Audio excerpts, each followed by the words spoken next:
to being involved in over 20 shootouts, White's most challenging. I ain't gonna cap. I'm from Memphis. I ain't even know this shit. Welcome back to another reaction video. You hear me? Finna get into the motherfucker YTB Fatt. From house fire to 20 shootouts. You feel me? Wild story of YTB Fatt. Hope y'all got y'all shit rolled, man. Finna get into this bitch. Get into this motherfucker. The YTB Fatt story is one of the most insane stories that we have covered on this channel. From losing everything in a house fire to being involved in over 20 shootouts, YTB Fatt has overcome life's most challenging. I ain't gonna cap. I'm from Memphis. I ain't even know this shit. I ain't know Cub that been in the shootouts. He said his song, like, you could probably say he been in probably like one or two of them motherfuckers, but I ain't know. But that's good on his end. He's been a real gangster, you feel me?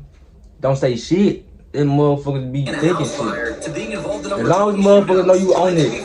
Overcome life's most challenging obstacles in a pursuit to create a better life for him and his family. A young man walked on the street with an Uzi and another one big pistol behind him. After calling police, he heard dozens of gunshots. An arrest has been made 2 months after a 16-year-old boy was shot and killed while playing video games in West Memphis. In a local crime alert, West Memphis police arrested 3 men in connection to a deadly shooting. Officials say the shooting happened Saturday morning just after 10 on South 19th Street.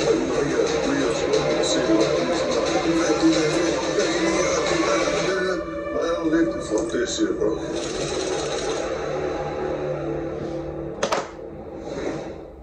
I ain't gonna cap. This shit is not all what it's saying. They gonna make this shit look good. This shit is not good, bro. Feel me? I just went to quick got put on a year of probation. I just had a fucking nightmare about the fucking police coming back, like coming to my crib and saying, like, you gotta go on to your time. You feel me? And I woke up, I realized, like, God really did say with that year of probation. I ain't gonna cap. This shit all cool till your ass get locked up or you die, fool. I ain't gonna cap. You live by the gun, you gonna die by the gun, gang. Come on, man. Your ass gonna die by getting shanked or getting shot. You feel me? You gonna die. You live by the middle, you gonna die by the middle. You feel me? YTB Fatt was exposed to life's toughest challenges since birth. Around June 2001, young track boy Fatt would need to undergo open heart surgery at only 6 weeks old. But I ain't gonna cap though.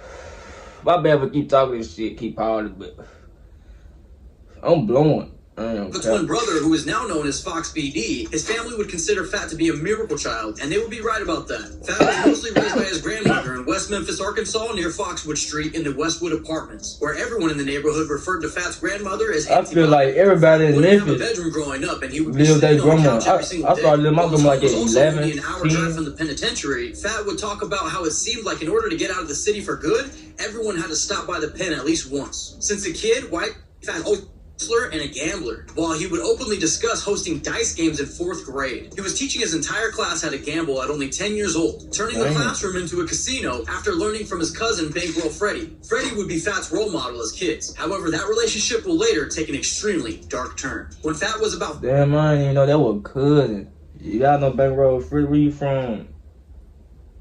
You from Mississippi or some shit? Jackson, Mississippi, like this, something like that.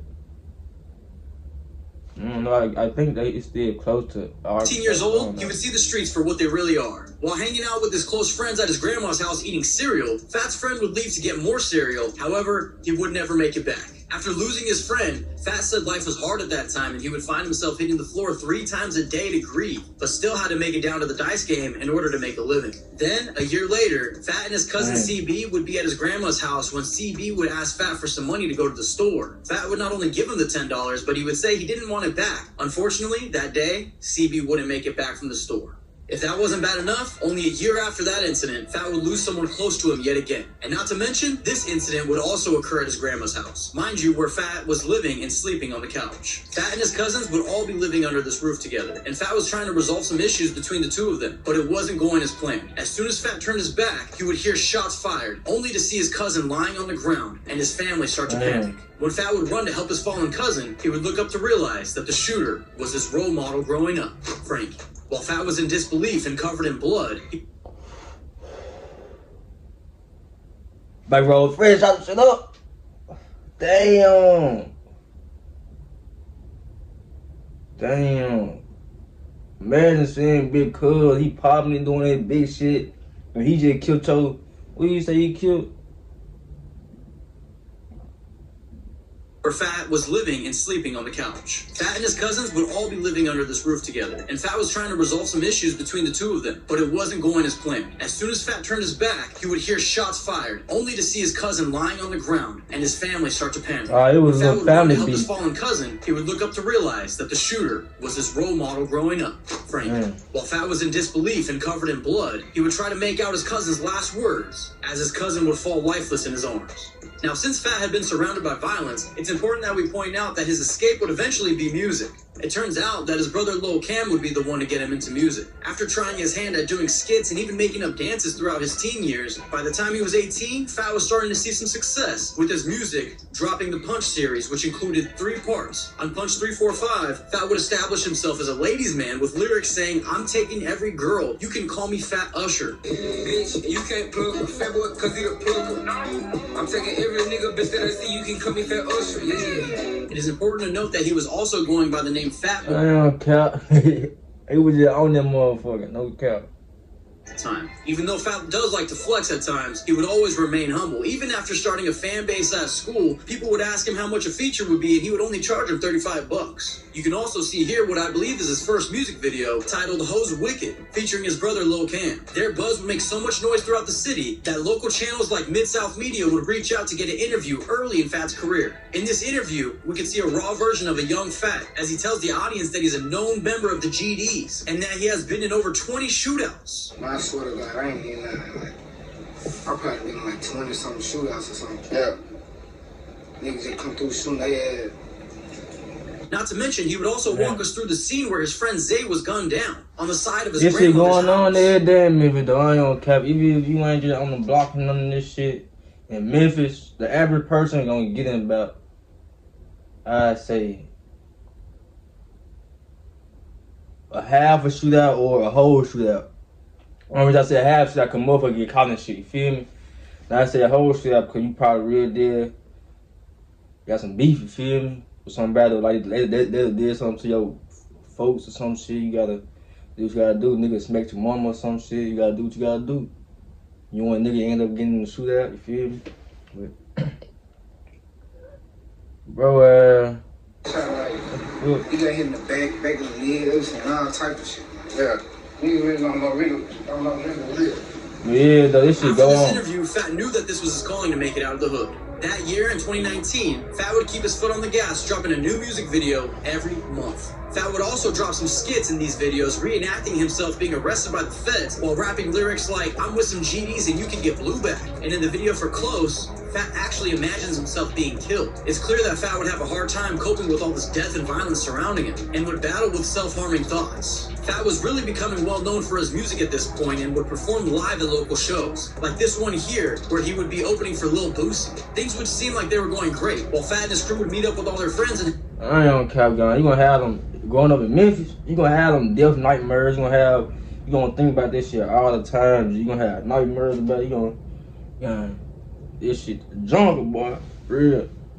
You gonna have a it. successful performance when suddenly Fatt would fall down and suffer from a seizure. Thankfully, he would be okay and would walk away from the situation. And shortly after, we would soon see Fatt taking interviews again, like this one on famous Animal TV, where Fatt talks about how Lil Cam got him into doing music, while Cam would unfortunately be locked up for a suspected murder at the time of this interview. You doing this crazy shit? Like, what got you into this shit? Lil Cam, first nigga he got on the song with his shit. Shit, his ass was on the murder right now and shit. This shit Lil Cam. Plays all the time and shit. This shit weird. This shit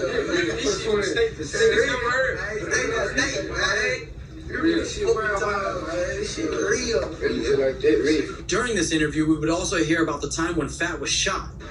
I mean, everybody in Nick Cam really shot someone, shot it, or shot. Hold on. The next street over, like over there and shit. Yeah. Nigga hit me in my back with turn shit, like that shit really, shit was hot in the motherfucker over. Man, fuck all that other shit. Damn, so like, it actually be a lot of beef shit going down over here. Yeah. And coincidentally, during the interview, YTB looks as if they were going to have a shootout mid-interview. Clearly, Fatt is accustomed to dealing with trauma on a daily basis. And if getting shot and losing his friends to the street wasn't bad enough, soon Fatt would receive devastating news. His house, with all of his belongings, would be burnt down in a house fire, causing Fatt and his family to not only be broke, but now homeless without any possessions. However, let's not forget who we're talking about here. This is YTB Fatt, the biggest hustler in West Memphis. And just as you would expect, Fatt would come up with a plan. Okay, he made it 9 for himself. You gotta get up to bro ass. No cap. Biggest hustler. Like, your ass could try to stop a hustler game. As long as that hustler gonna hustle again, he gonna make a way, fool. But my house down, this shit ain't gonna stop me, fool. This shit finna turn me wet. I'm finna turn up. Fuck. Last video, I had some fucking weed in my mouth. I be looking at the camera so much, and I got accustomed to not looking at me.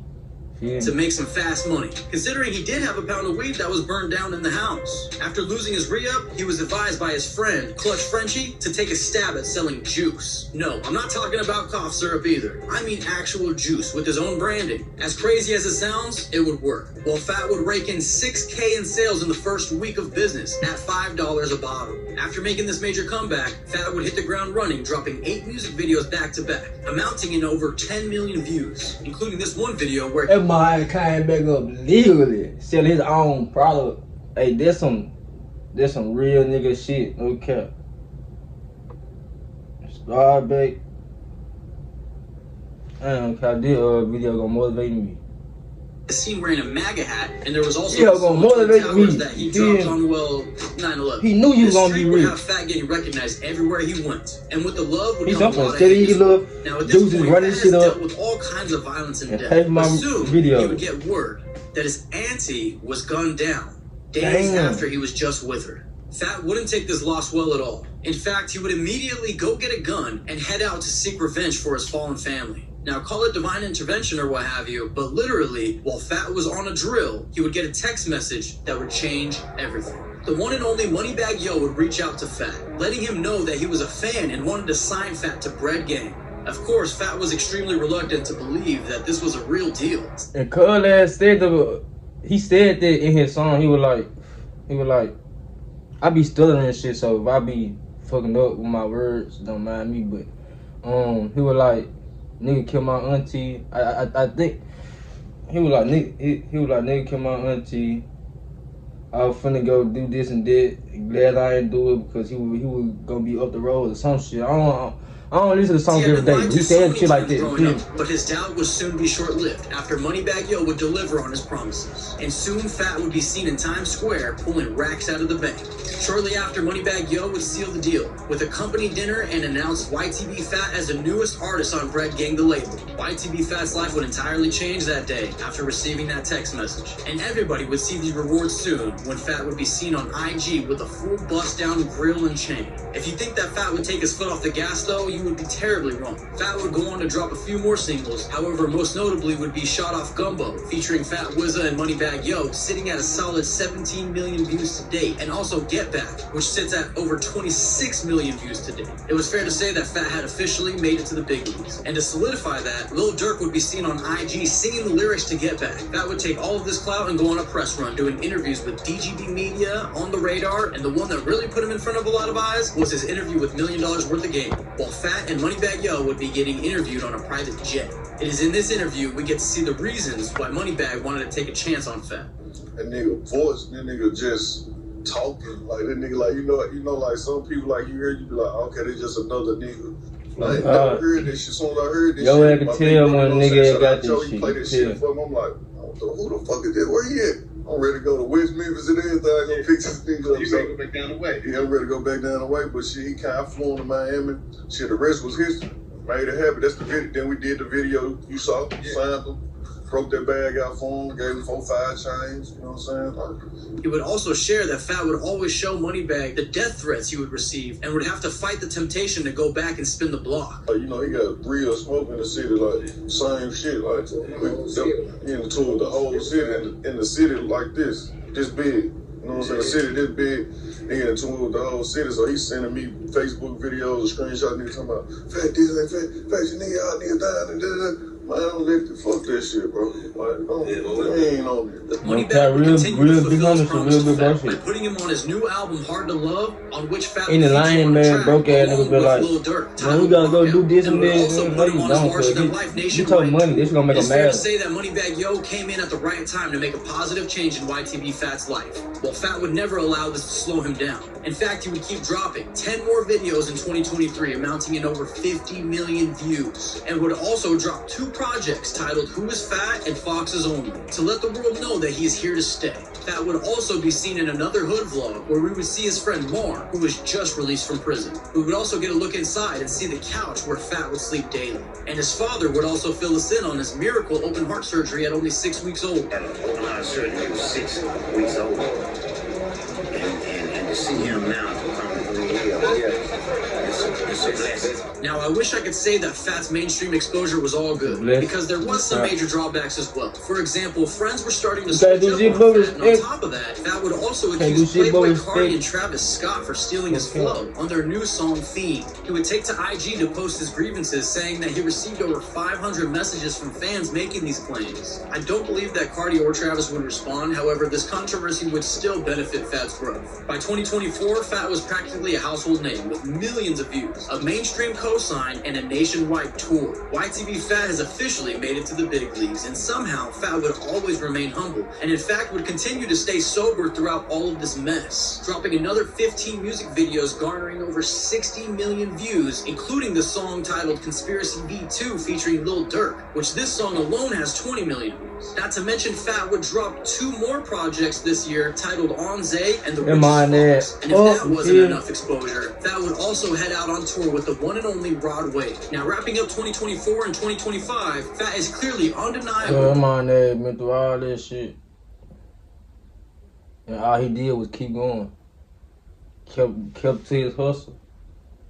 He wasn't really on no bullshit. Moneybagg Yo is directly responsible for skyrocketing Fatt to success. However, Fatt getting a tattoo of Moneybagg was still something that came to a major surprise to the fans. Though it does seem like a great gesture, as well considering Moneybagg would continue to show the same love, even coming out to surprise Fatt at one of his shows. YTB Fatt's story is nothing short of incredible. This man has had every reason to quit and let the streets get the best of him. But through persistence and hard work, Fatt would go on to create generational wealth for him and his entire family. However, at the end of this video, but this shit for almost every young nigga in Memphis. I wouldn't say every young nigga in Memphis. I ain't gonna count some of these young niggas got it good and they wanna do this shit. They wasn't forced. Somebody that born up into this shit. Like me, your ass can see me. I got video from when I was 12 and shit. But I last still in the hood type shit. Like it's some young niggas